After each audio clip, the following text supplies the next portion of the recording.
আসসালামু আলাইকুম। কি অবস্থা? আছেন কি ভালো আপনারা? আমার তো ফেটা ভোক লাগছে। তাই চিন্তা করছি কই খামু চিন্তা করতে চাই যে দিদি কই আছে। পরে দেখলাম যে আমার রুমের লগে বাঙালি হোটেল চলে আসবে।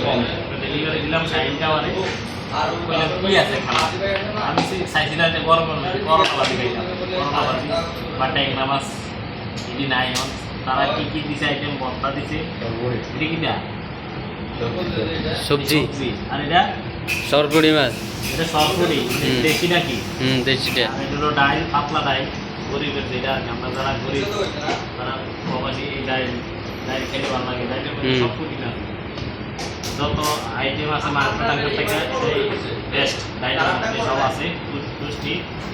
তো এটা হলো সরপুরি আছে আর কি। তারা বাকি রান্না তারা খামু আবার ভালো থাকেন। আর এই আর কি বলার নাই এখন। ওকে।